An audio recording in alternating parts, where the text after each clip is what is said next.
Let's talk drums, boys and girls. If you are working with real acoustic drums, either recording them or mixing them, the chances are high that you are both using audio and MIDI tracks, right?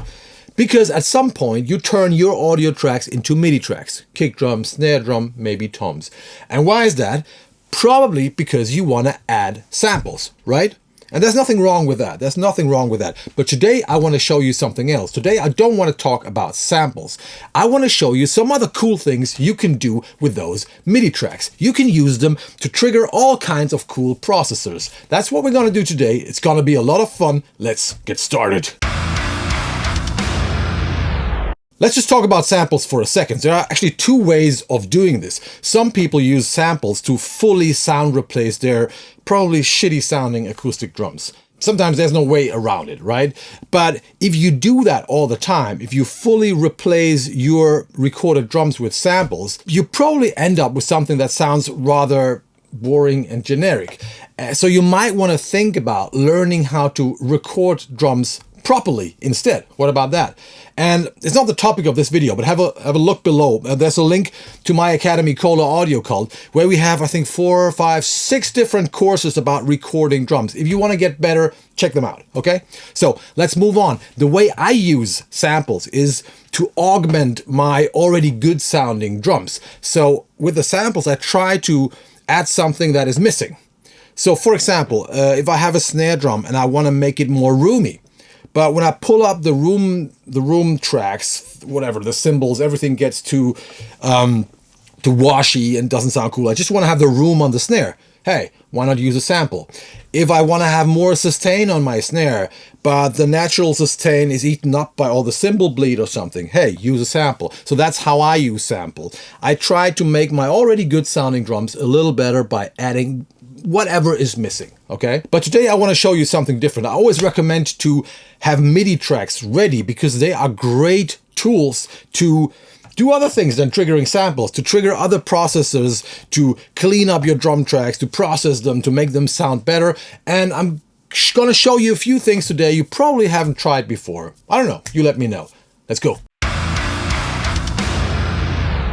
And in this video, I want to use some drums that I have recorded, I think 2 years ago. This is a session with a French death metal band called RECUEIL MORBIDE. Great band, check them out, there's a link below. We are listening to the raw tracks, no EQ, no compression, no nothing. The kick has been triggered, so the kick is MIDI only, but that's because, you know, most of those extreme metal drummers, they just play triggers right from the start, so don't blame me. But we're going to focus on the snare today. I've already created a MIDI track of the snare, and I want to show you what you can do with it. So here we are in Cubase, and this is our little song. Let's have a listen to the drums.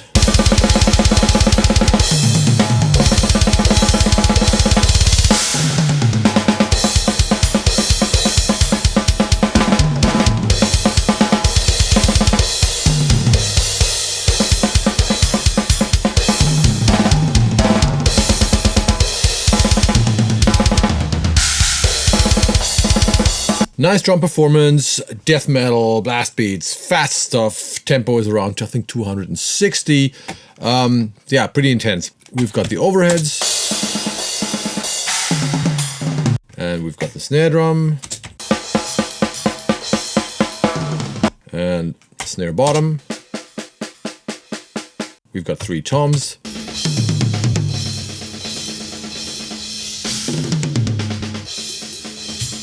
Haven't touched them yet, and then let me see, all the other tracks except for the room are muted. So I got a track for the hi-hat, the ride, the China, and another China, but we're not listening to them now. They're not important for what we're doing here, but we have a room track.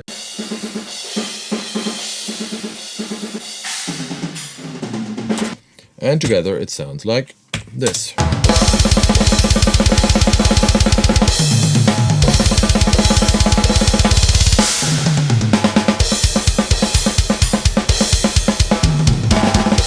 First thing you can do, and I've done that very often in the past, is to control a noise gate on the snare drum, not by the original snare track where you have all the bleed coming from the other parts of the drum kit, but from those MIDI notes. Once again, you got to make sure there are no toms or, you know, no falls triggers anywhere. So let's just open Pro-G, and now you got to make sure you send the trigger track to Pro-G, to that plugin. Then oversampling is always nice. Then you got to press expert here and select the external sidechain, and there you go.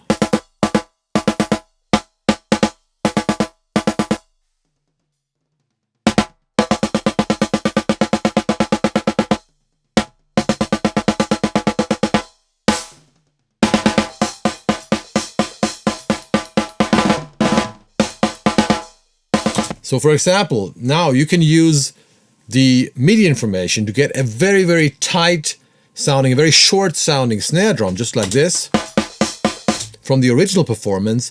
And then you use the same MIDI information to trigger a sample also from the original. Well, let's just do that. Let's just duplicate that. We use a second track and go to Groove Agent. So all the ring of our snare drum comes from a sample. Of course, you need multi-samples for that, not just only one sample, but you get the idea. And here's the combination.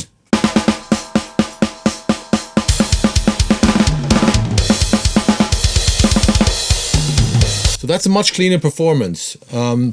Something you can do with MIDI. And just to prove that this is correct, if I just solo the snare now, the original snare track, we don't hear anything. I have to turn on the MIDI track,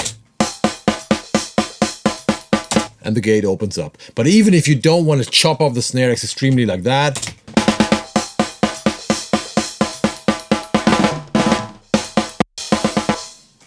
you can just make sure that the gate closes every time there's no snare hit. And this is much better than using the actual snare track to trigger the gate. And if you want to make sure that the attack is 100% natural, that the gate is not opening too late or like creating clicks or any artifacts, you just have to move your snare track a little bit to the left to make sure the gate already opens up before the actual snare is being hit. Very, very powerful. So that's one thing, gating the snare with MIDI. Something else would be to use a dynamic EQ or multiband compressor like Pro-Mb. And here I usually don't use the MIDI information direct, but I will trigger a sample like we do it here.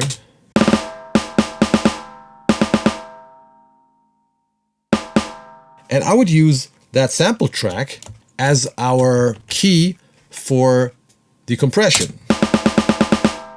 So that means I'm gonna put Pro-Mb on my main snare track, and I'm gonna add a sidechain. You gotta find out how to do that in your DAW. In Cubase it works like this. Add sidechain, choose the right one, and in this case I wanna make it pre-fader. I will tell you why in a second. Now you can create something like this, just a band somewhere. Now we have to set this to external sidechain. And turn on the MIDI. You see this? If I turn this off, nothing happening. If I turn MIDI on, this starts moving. Now, I don't want to hear the sample. I just want to use the sample as a trigger for this plugin. So that means I'm going to bring down the master fader of just the sample. That means all we're listening to is the original audio. And now I can fine tune it here. What I want is, for example, let's say we want to have this really fast and I want to have more bite around whatever, 3K, whenever the drummer hits the snare, just the attack.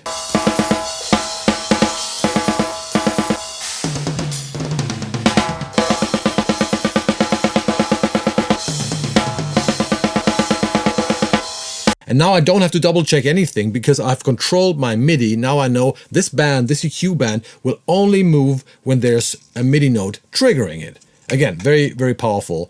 So in this case, it might make sense to just load a sample like this, you know? So we make sure just the very beginning, just the very attack of our snare, of each snare hit, gets that additional 3K whip, you know?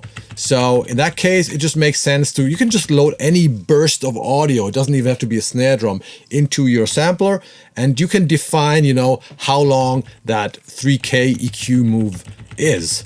So once again, very powerful, very powerful.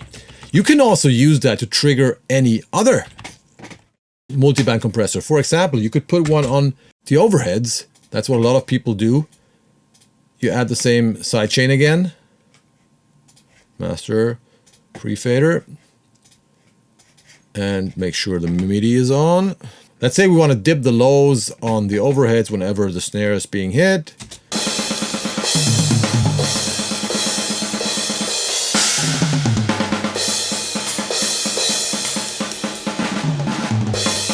Again, very effective and much more effective than using the original audio. I hope I could inspire you a little bit and show you some stuff you haven't tried before. You let me know in the comments, all right? In case you like what you've just seen, those, what was it, 10 minutes, they are part of a course that I have just released. This course is called Audio to MIDI, and it's part of my Academy KOHLE Audio Cult. And the main part of this Audio to MIDI course is me showing you how to create the perfect MIDI track. Sounds easy, but it isn't. Especially if you want to augment your drums, you need the perfect MIDI track. It should be as precise as possible. So I'm showing you some of the things that can go wrong. I'm showing you two ways of creating MIDI tracks. One is inside your DAW. The other one is by using Slate Trigger, the plugin. You know, there are several ways how to get there. But if you are working with real drums, if you are blending acoustic drums and samples, this is a course I can recommend. I'm pretty sure you will learn something. That's all for today. Don't forget to subscribe to this channel. Don't forget to let me know what you want to see in the future in the comments. Check out KOHLE Audio Cult. Again, you can get single courses starting at $19, or you can become a member, which is the much better solution. Anyway, I hope to see you in the cult. I see you next time. I see you in hell, motherfuckers. Bye-bye.